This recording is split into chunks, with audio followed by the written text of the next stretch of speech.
तो दोस्तों बात करने वाले हैं वोडाफोन आइडिया लिमिटेड कंपनी के बारे में। तो कंपनी का एक शानदार और धमाकेदार अपडेट आया है जिसकी वजह से हर शेयर होल्डर्स का इस टाइम जैकपॉट लगा हुआ है। कल के दिन में कंपनी में कितनी बड़ी तेजी बन सकती है इस पर तो बात करेंगे ही, लेकिन कंपनी के जो धमाकेदार 2 से 3 बिग ब्रेकिंग न्यूज आ रहे हैं उन पर भी डिटेल से बारी बारी से बात करने वाले हैं। तो आप जरूर वीडियो के अंत तक बने रहें, आज का वीडियो काफी इंपॉर्टेंट और लेटेस्ट होने वाला है। तो जैसा कि दोस्तों पिछले ही ट्रेडिंग सेशन में कंपनी ने लगभग 5% की तो तेजी दिखाई दी थी, तो इस हिसाब से चलें तो कंपनी में लगभग दोस्तों कल भी 50% के डेली ट्रेड थे। मतलब कि कंपनी के शेयर की हाई डिमांड है और कंपनी के शेयर को लगातार इस टाइम खरीदा जा रहा है। तो उसी वजह से दोस्तों कंपनी अब बुलिश हो रही है और दोस्तों उम्मीद है कि कल कंपनी आपको लगभग 10% का तो रिटर्न निकाल कर दे, क्योंकि जो अपडेट कंपनी का आ रहे हैं उनकी वजह से कंपनी बहुत ही बड़े मोमेंटम निकाल कर दे रही है। साथ ही दोस्तों 6 महीने में कंपनी में लगातार गिरावट है, लेकिन जो कंपनी के इस टाइम में यहाँ पर ट्रेंड चल रहा है वो आप देख सकते हैं। एनएसई के प्लेटफॉर्म पर 112 करोड़ का शानदार वॉल्यूम बना था,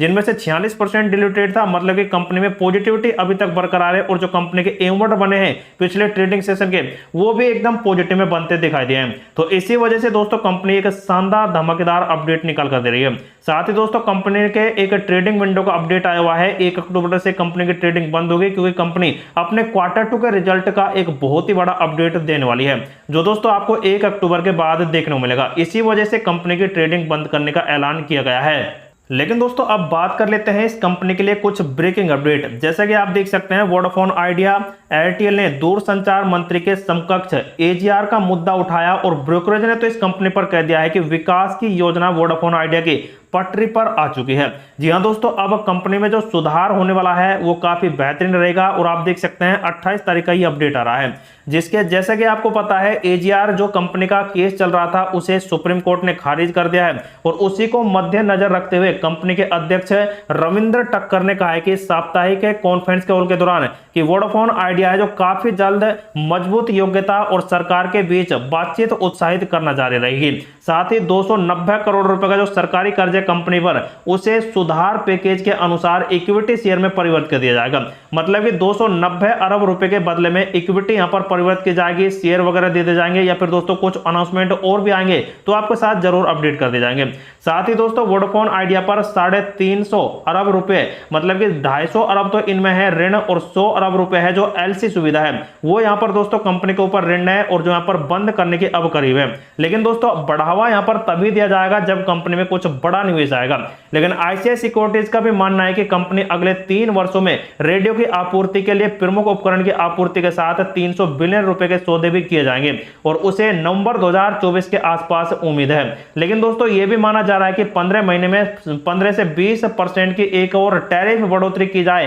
तो कंपनी के लिए बहुत ही अच्छा परिचालन चलेगा, क्योंकि कंपनी में यह सुधारात्मक अपडेट आपको निकल कर आएंगे। क्योंकि दोस्तों जब टैरिफ रिचार्ज वगैरह बढ़ाया जाएगा हर सिम पर तो कंपनी को बहुत ही बड़े मुनाफे होने वाले हैं। साथ ही दोस्तों मोतीलाल ओसवाल फाइनेंशियल सर्विसेज की एक रिपोर्ट के अनुसार वोडाफोन आइडिया का रेडियो उपकरण पूंजीगत व महत्वपूर्ण और पूंजी व रोल आउट का एक बड़ा हिस्सा है, जिससे वह 4G सेवाओं को पूरी तरह से और बढ़ाएगी और साथ में ही 5G लॉन्च करने में शामिल हो रहेगा। ब्रोकरेज ने कहा है कि 500 से 550 बिलियन रुपए की 3 साल में पूंजीगत व्यय योजना का हिस्सा है और यह 200 से 250 बिलियन रुपए के कोर के फाइबर को आवंटित किया जाएगा। अगर दोस्तों ऐसा कंपनी करती है तो जरूर कंपनी 5G को पूरी तरह से पूरे इंडिया में लॉन्च करवाएगी, जो दोस्तों काफी लंबे समय के लिए एक बड़ा रोल आउट होगा। लेकिन अब बताया जा रहा है कि जो यहां पर Q3 के फाइनेंशियल ईयर 2025 आएंगे उसी के पूंजीगत व्यय के अनुसार ग्राहकों में बढ़ोतरी होगी और कई जगह तो पूरी तरह से यहां पर जो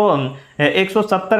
के साइटों की यहां पर मौजूदगी में 215 से 220 के साइटें यहां पर जोड़नी जाएंगी, जो दोस्तों सिर्फ वोडाफोन आइडिया से संचालित होंगी। तो इसी वजह से देख सकते हैं दोस्तों मोतीलाल ओसवाल ने इस कंपनी पर बहुत ही बड़ा बयान जारी कर दिया है। साथ ही दोस्तों जैसे कि आपको पता है वोडाफोन आइडिया ने 5G की लड़ाई में रिलायंस जियो और एयरटेल का मुकाबला करने के लिए नोकिया के साथ मिलकर एक नई रणनीति बना ली है, जो दोस्तों आप देख सकते हैं यहाँ पर कल के दिन का अपडेट था, लेकिन बिजनेस टुडे ने आज के दिन में अपडेट किया है सुबह सुबह ही। वोडाफोन आइडिया ने कथित तौर पर अपने 4G और जो 5G नेटवर्क है इनको पूरी तरह से विस्तारित करने का अपडेट दे दिया है और 5G सेवाएं शुरू करने के उपकरण खरीदने भी फिनलैंड से शुरू कर दिए हैं। जैसे कि आप देख सकते हैं यहाँ पर फिनलैंड स्थित प्रौद्योगिकी दिग्गज नोकिया के साथ लगभग 13,500 करोड़ रुपए का सौदा इस कंपनी ने कर लिया है, मतलब कि वोडाफोन आइडिया ने करना है। इकोनॉमिक टाइम रिपोर्ट के अनुसार यह बड़ा दावा किया जा रहा है कि मुंबई, गुजरात, आंध्र प्रदेश, हरियाणा और तमिलनाडु जैसे शहरों में वोडाफोन आइडिया बस स्टैंड और अन्य महत्वपूर्ण नेटवर्कों पर लाया जाएगा,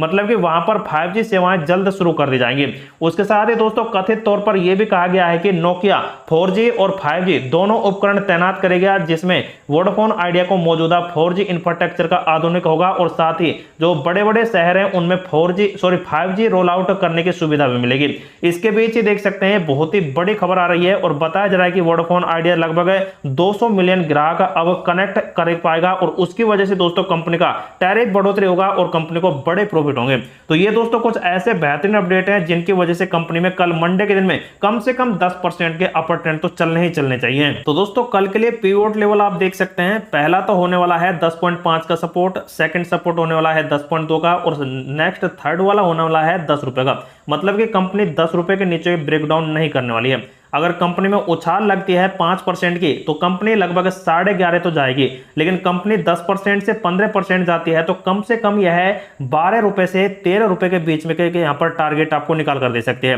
तो कुछ ऐसे पिवोट कंपनी के कल के दिन बन सकते हैं, लेकिन कंपनी का दोस्तों जो ट्रेंड बन रहा है वो कुछ इस प्रकार से है जो एक डब्ल्यू पैटर्न को यहाँ पर संकेत दे रहा है। अगर दोस्तों कंपनी डब्ल्यू पैटर्न को संकेत को यहाँ पर ब्रेकआउट करती है, मतलब कि इस डब्ल्यू पैटर्न को ब्रेकआउट करती है, तो ये सबसे पहले दोस्तों इस लेवल जो कि 11.5 रुपए के आसपास का है इसको ब्रेकआउट करेगी और इसे ब्रेकआउट कर गई तो जरूर दोस्तों कंपनी 12 रुपए और 30 पैसे के लेवल कर आसपास जा सकती है। तो ऐसे टारगेट दोस्तों कंपनी के बन सकते हैं जो दोस्तों डब्ल्यू पैटर्न के अनुसार बनने वाले हैं। साथ ही कंपनी का आरएसए के लेवल आप देख सकते हैं मात्र 51 के आसपास है, मतलब कि कंपनी ना तो ओवरसोल्ड जोन में है और ना ही ओवरबोर्ड जोन में है। कंपनी में तेजी के प्रेशर ही बन सकते हैं क्योंकि कंपनी दोस्तों बहुत ही जल्द अपने बड़े अनाउंसमेंट और साथ में कुछ अनाउंसमेंट भी अभी आए हुए हैं जिनकी वजह से दोस्तों कंपनी में बड़ी तेजी आएगी। दोस्तों जो भी इस कंपनी में इस टाइम में सेल बाय इन्वेस्ट करता है तो उनके लिए ये वीडियो इंफॉर्मेटिव पर्पस से प्रोवाइड कराया जा रहा है। तो दोस्तों आप खुद का रिसर्च करें और खुद का एनालिसिस करें, उसके बाद इस कंपनी में आप अपना डिसीजन ले सकते हैं।